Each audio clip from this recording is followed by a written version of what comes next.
அனைவருக்கும் வணக்கம். யாழ்ப்பாணத்தில் கட்டுக்கடங்காத குற்றச்செயல்கள் அதிகரித்து செல்கின்றன.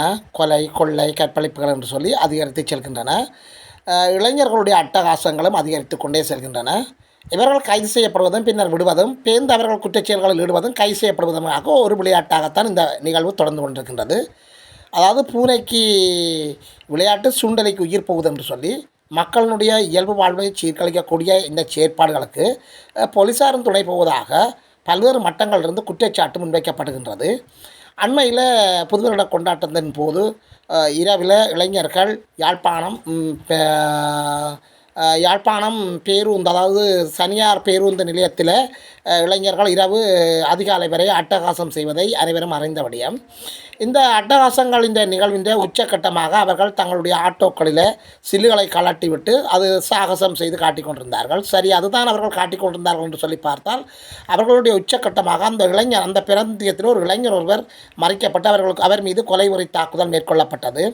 உண்மையில் இது ஒரு கண்டிக்கத்தக்க விடயமாக தொடர்ச்சியாக இடம்பெற்றாலும், இவ்வாறு குற்றச்செயற்பாடுகள் கூட தொடர்ச்சியாக இடம்பெற்றாலும் போலீஸார் தாங்கள் அவர்களை கைது செய்கின்றோம், அவர்கள் மீது 2 பேரை பிடித்திட்டோம், 3 பேரை பிடித்திட்டோம், 4 பேரை பிடித்திட்டோம், சிலர் பிடிக்க போகிறோம் என்று சொல்லி போலீஸாரும் தொடர்ந்து ஒரு போலீஸாருடைய செயற்பாடுகளும் காணப்படுகின்றது. எனவே இதற்கு ஒரு முடிவில்லாமல் தான் காணப்படுகின்றது. ஒருமுறை கைது செய்யப்படுபவர்கள் கடுமையாக தண்டிக்கப்படுவார்களாயின் மறுமுறை அவர்கள் அதே குற்றச்செயல்களில் ஈடுபட சந்தர்ப்பமில்லை. இதன் பின்னணியில் தான் அண்மையில் ஒரு குடிபான சாலைக்குள், அதாவது மதுபான சாலைக்குள்ளே ஒரு 3-4 பேர் வாள்களுடன், மிக மோசமான ஆபத்தான வாள்களுடன் புகுந்திருக்கின்றார்கள். அங்கும் இருந்து ஒருவரை கடுமையாக தாக்கியிருக்கின்றார்கள். அதாவது பட்டப்பகலிலே ஆயுதங்களுடன் புகுந்த இளைஞர்கள் முகத்தை சீலையால் கட்டி ஹெல்மெட்டுகளால் போட்டு மிக மோசமான நீண்ட வாள்களுடன் அந்த மதுபான சாலைக்குள் சென்று தங்களுடைய எதிரியையோ அல்லது அவர்கள் திட்டமிட்டு வந்தவர்களோ அல்லது ஏதாவது கமிஷனுக்கு செயற்பட்டார்களோ தெரிய அவர் மீது தாக்குதலை மேற்கொண்டு சென்றிருக்கின்றார்கள். இதன் பின்னணியில் வழமையாக போலீஸார் செய்கின்ற காணப்படுகின்றது. அதாவது அறிக்கைகள் விடுவது, ஒருவரை படித்து விட்டோம், 2 பேரை படித்து விட்டோம், 3 பேரை படித்து விட்டோம், இன்னும் சிலர் இருக்கின்றார்கள் என்று சொல்லிக்கொண்டே இருக்கின்றார்கள். போலீஸார்கள் கனதியான நடவடிக்கை எடுக்கப்படுவதில்லை என்று சொல்லி மக்கள் மத்தியில் கடுமையான குற்றச்சாட்டுகள் இடம்பெற்று வருகின்றது. எனவே இந்த குற்றச்சாட்டுகளுக்கு போலீஸார் அசந்து கொடுப்பதாக தெரியவில்லை. எனவே இனிவரும் காலங்களில் இவ்வாறான குற்றச்செயல்களை தடுப்பதற்கு உரிய அதிகாரிகள் உரிய கடுமையான நடவடிக்கைகள், கனதியான நடவடிக்கைகள் எடுக்கப்பட வேண்டும். மக்களுக்கு அவர்கள் மீது நம்பிக்கைகளையும் நன்மதிப்பையும் ஏற்படுத்த வேண்டும் என்பதுதான் அனைத்து மக்களினதும் மிகுந்த ஒரு எதிர்பார்ப்பாக காணப்படுகின்றது. இதுபோன்ற காணொலிகளை பார்ப்பதற்கு எனது காணொலிக்கு நீங்கள் புதியவராக இருந்தால் அல்லது எமது காணொலியை நீங்கள் இதுவரை சப்ஸ்கிரைப் பண்ணாமல் பார்ப்பவராக இருந்தால் தயவுசெய்து சப்ஸ்கிரைப் பண்ணுங்கள், ஷேர் பண்ணுங்கள், கமெண்ட்ஸ் பண்ணுங்கள், அக்கௌரமான கருத்துக்களை எழுதுங்கள். அருகில் இருக்கிற பெல் ஐக்கானை கிளிக் பண்ணி நாங்கள் போடுகின்ற காணொலிகள் அனைத்தையும் நீங்கள் உடனுக்குடன் பார்க்கக்கூடியவரான நோட்டிஃபிகேஷனை ஏற்படுத்திக் கொள்ளுங்கள். எனவே இதுபோன்ற செயற்பாடுகள் இனிவரும் காலங்களில் தடுப்பதற்கு போலீஸார் கனதியான நடவடிக்கைகள் எடுக்கப்பட வேண்டும். போலீஸார் ஒவ்வொரு நடவடிக்கைக்கும் பின்னால் செய்தியாளர் மாநாட்டை கூட்டி ஒருவரை பிடித்து விட்டோம், 2 பேரை பிடித்து விட்டோம், 3 பேரை பிடித்து விட்டோம், 4 பேரை தேடிக்கொண்டிருக்கின்றோம், இவ்வாறான கருத்தாளர்களை போலீஸார் விட்டுவிட்டு, அதாவது பசப்பு வார்த்தைகளை போலீஸார் விட்டுவிட்டு போலீஸார் கடும் நடவடிக்கைகள் எடுக்கப்பட வேண்டும். போலீஸார் எடுக்கின்ற நடவடிக்கைகள் தான் எதிர்காலத்தில் போலீஸார் மீதான நம்பிக்கையை, அதாவது மக்கள் மீது போலீஸாருக்கு இருக்கின்ற அந்த நம்பிக்கையை வலுப்படுத்தும் என்பதில் எந்தவித மாற்று கருத்துக்களும் இல்லை. மேற்கொண்டிருக்கணும். அதற்குரிய ஆலோசனை இன்ஸ்ட்ரக்ஷன் என்னால் என்னுடைய உயர் அதிகாரிகளுக்கும் போலீஸ் பணிமனை பொறுப்பாளருக்கும் வழங்கப்பட்டிருக்கின்றது என்பதை நான் உங்களுக்கு தெரிவித்துக் கொள்கின்றேன்.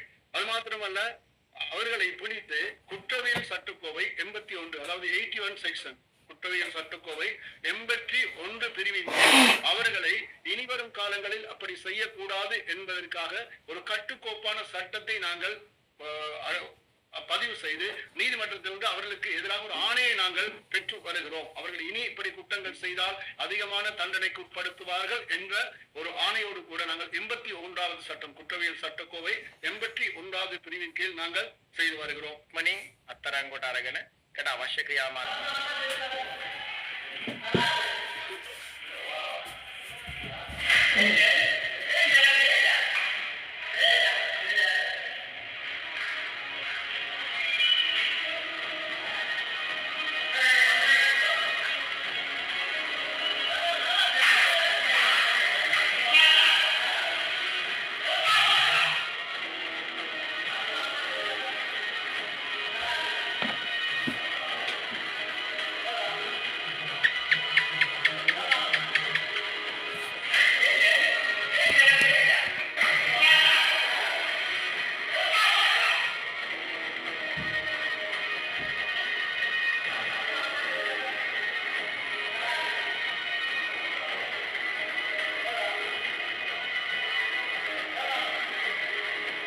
විශේෂයෙන්ම පෞගිය දිනවල ජනමාධ්‍ය ඊට අමතරව විශේෂයෙන්ම සෝෂල් මීඩියා හරහා අපි දැක්කා මේ පුද්ගලයින්ට පහර දෙන සිදුවීම් දෙකක් අන්සරණය වෙනවා. பயத்தில் இருக்கிறார்கள் என்ன செய்வது என்று சொல்லி ஒரு கேள்விகள் கேட்கப்பட்டது.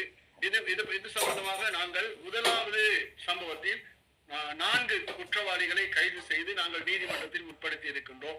இந்த 2 சம்பவங்களையும் குறித்தே நாங்கள் இப்போது புலனாய்வுகள் மேற்கொண்டு வருகின்றோம். உரிய சாட்சிகளை எடுத்து நாங்கள் மீதியான சந்தேக நபர்களை கைது செய்து நீதிமன்றத்துக்கு முற்படுத்துவதற்குரிய நடவடிக்கைகள் மேற்கொண்டிருக்கிறோம். அதற்குரிய ஆலோசனை இன்ஸ்ட்ரக்ஷன் என்னால் என்னுடைய உயர் அதிகாரிகளுக்கும் போலீஸ் பணிமனை பொறுப்பாளருக்கும் வழங்கப்பட்டிருக்கின்றது என்பதை நான் உங்களுக்கு தெரிவித்துக் கொள்கின்றேன்.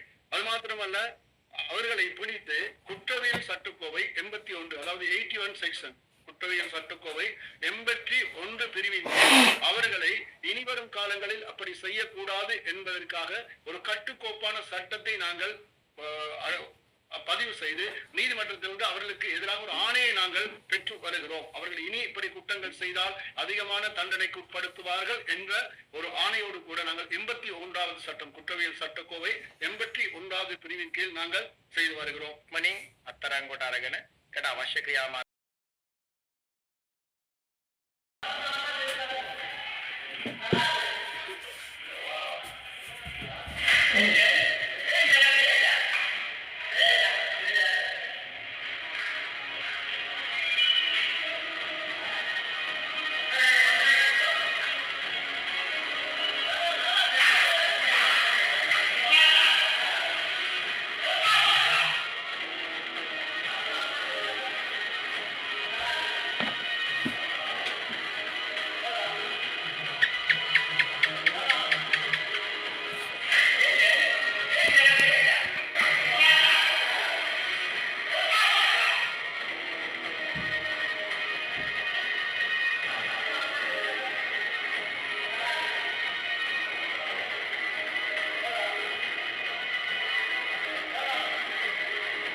විශේෂයෙන්ම පෞගිය දිනවල ජනමාධ්‍ය ඊට අමතරව විශේෂයෙන්ම සෝෂල් මීඩියා හරහා අපි දැක්කා මේ පුද්ගලයින්ට පහර දෙන සිදුවීම් දෙකක් අන්සරණය වෙනවා. பயத்தில் இருக்கிறார்கள் என்ன செய்வது என்று சொல்லி ஒரு கேள்விகள் கேட்கப்பட்டது.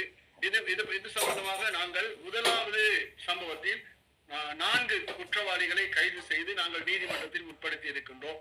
இந்த 2 சம்பவங்களையும் குறித்தே நாங்கள் இப்போது புலனாய்வுகள் மேற்கொண்டு வருகின்றோம்.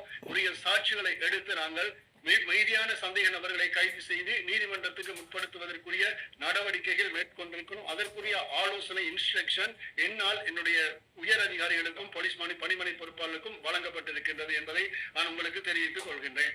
அது மாத்திரமல்ல, அவர்களை பிடித்து குற்றவியல் சட்டக்கோவை 81 அதாவது 81 செக்ஷன் குற்றவியல் சட்டக்கோவை 81 பிரிவின் அவர்களை இனிவரும் காலங்களில் அப்படி செய்யக்கூடாது என்பதற்காக ஒரு கட்டுக்கோப்பான சட்டத்தை நாங்கள் பதிவு செய்து நீதிமன்றத்திலிருந்து அவர்களுக்கு எதிராக ஒரு ஆணையை நாங்கள் பெற்று வருகிறோம். அவர்கள் இனி இப்படி குற்றங்கள் செய்தால் அதிகமான தண்டனைக்கு உட்படுத்துவார்கள் என்ற ஒரு ஆணையோடு கூட நாங்கள் 81வது சட்டம் குற்றவியல் சட்டக்கோவை 81வது பிரிவின் கீழ் நாங்கள் செய்து வருகிறோம். මනින් අත්තරංගොට අරගෙන කට අවශ්‍ය ක්‍රියාමාර්ග